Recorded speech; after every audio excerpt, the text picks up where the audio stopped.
Hello guys, welcome back to my channel. তো এটা আমার লাস্ট এপিসোড। যারা আর আগের এপিসোডগুলি দেখেননি তাদের কাছে রিকোয়েস্ট, প্লিজ আপনারা আগের এপিসোডগুলি দেখে নিন, না হলে ড্রামার কিছুই বুঝতে পারবেন না। অ্যান্ড ওই এপিসোডগুলি আমার চ্যানেলের প্লেলিস্টে খুব সহজেই পেয়ে যাবেন। তো চলুন এক্সপ্লেনেশন শুরু করা যাক। এপিসোডের শুরুতেই আমরা সংশয়ানকে দেখি যে তার রিয়েল আইডেন্টিটিতে মেজানিনে অ্যাটাক করে দিয়েছিল অ্যান্ড সকলকে হ্যান্ডসাপ করতে বলে আর সমস্ত ড্রাগ পুলিশ কাস্টাডিতে নিয়ে নেয়। অন্যদিকে ডক্টর জাও সমস্ত টাকা ব্যাগে ভরছিল, কারণ সে এখান থেকে পালানোর প্ল্যান করেছিল।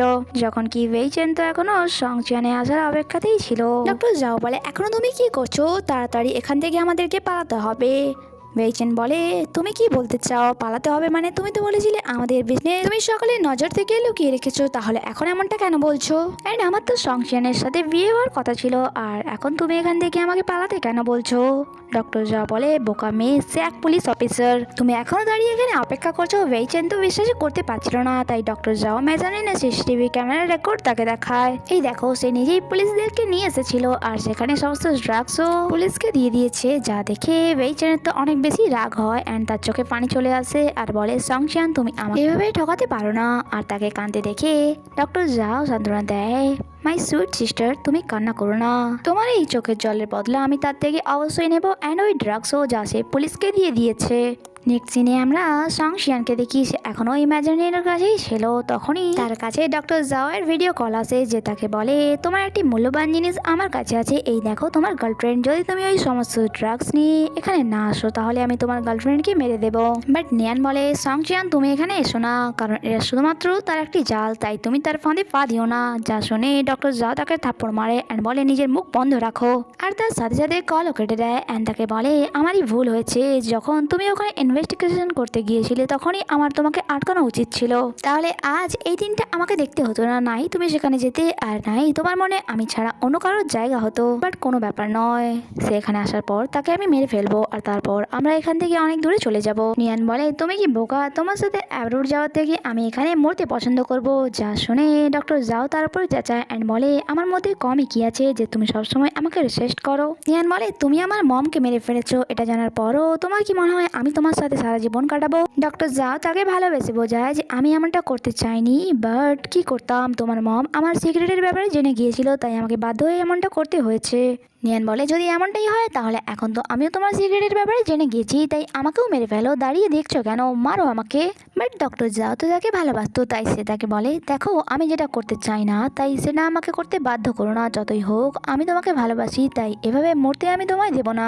এটা বলে সে ইভেলের মতো হাসতে শুরু করে দেয়। যখন কি নিয়ানের তো তাকে দেখে অনেক বেশি রাগ হচ্ছিল, তখনই সেখানে ওয়েইচেন আসে অ্যান্ড নিয়ানের দিকে গান পয়েন্ট করে বলে, আমি তোমাকে ছাড়বো না, তুমি আমার ভালোবাসা ছিনিয়ে নিয়েছো।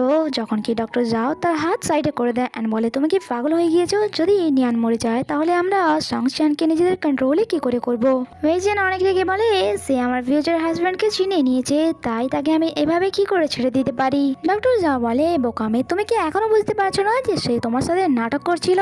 অ্যান্ড গোনিয়ান, তুমি এবার ভালো মেয়ের মতো বিহেভ করো আর আমাকে এত রিসেস্ট করো না। তখনই তার লোকেরা এসে তাকে জানায়, বস সংশয়ান মাল নিয়ে এসে গেছে। এতক্ষণে সংশয়ান সেখানে চলে আসে অ্যান্ড ওয়েইচেন তাকে দেখে খুশি হয়ে যায়। বাট নিয়ান বলে, তুমি এখানে কেন এলে? এটা জানার পরও যে তারা তোমার জন্য জাল বিছিয়ে রেখেছে। সংশয়ান বলে, যদি আমি এখানে না আসতাম তাহলে তোমার কি হতো? ডক্টর জাও নিয়ানের গলায় ছুরি ঠেকিয়ে বলে, তোমরা নিজেদের মুখ বন্ধ করো অ্যান্ড সংচিয়ান, তুমি যে মালটি এনেছো তা আমাকে দিয়ে দাও যদি নিজের গার্লফ্রেন্ডকে টিভিতে দেখতে চাও। নিয়ান তাকে ইশারা করছিল যে প্লিজ তুমি এমনটা করো না। সংচিয়ান বলে, তুমি আগে নিয়ানকে ছাড়ো, তারপরে আমি তোমাকে মাল দেবো, নয়তো আমি এটা নদীতে ফেলে দেবো। ডক্টর জাও বলে, আমি কি এখানে তোমার সাথে নেগোসিয়েশন করার জন্য ডেকেছি?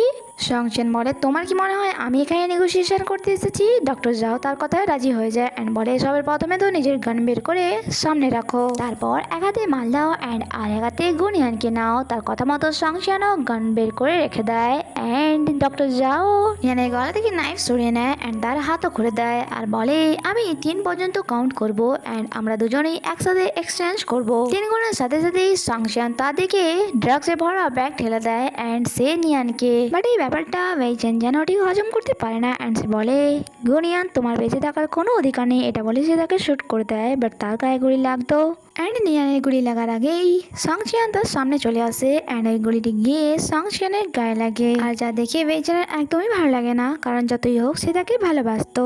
অ্যান্ড ডক্টর জাওয়ারও নিয়ানকে তার কাছে দেখে একদমই ভালো লাগে না, অ্যান্ড সে তার লোকেদেরকে বলে নিয়ানকে তার কাছে নিয়ে আসতে।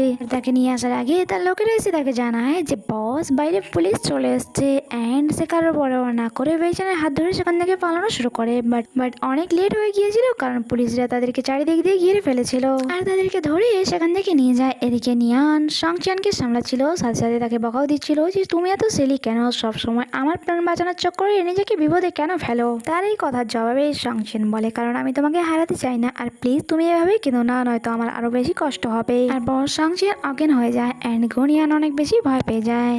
নেক্সট সিন আমাদেরকে হসপিটালে দেখানো হয়, যেখানে সংচিয়ান ছিল অ্যান্ড নিয়ান থেকে তার খেয়াল রাখছিল। 3 দিন কেটে গিয়েছিল, বাট সংচিয়ানের এখনো জ্ঞান ফেরেনি, তাই নিয়ান অনেক বেশি চিন্তায় পড়ে যায়। তখনই তার কাছে বেবি কল আসে অ্যান্ড কথা বলার জন্য সে বাইরে চলে যায়। আর আমরা দেখি এদিকে সংচিয়ান তার চোখ খুলে, তার মানে সে অ্যাক্টিং করছিল। আর যখন নিয়ান রুমে ফিরে আসে সেখানে সংচিয়ান তো ছিলই না, তাই সে অনেক বেশি ভয় পেয়ে যায় অ্যান্ড রিসেপশনে দৌড়য়।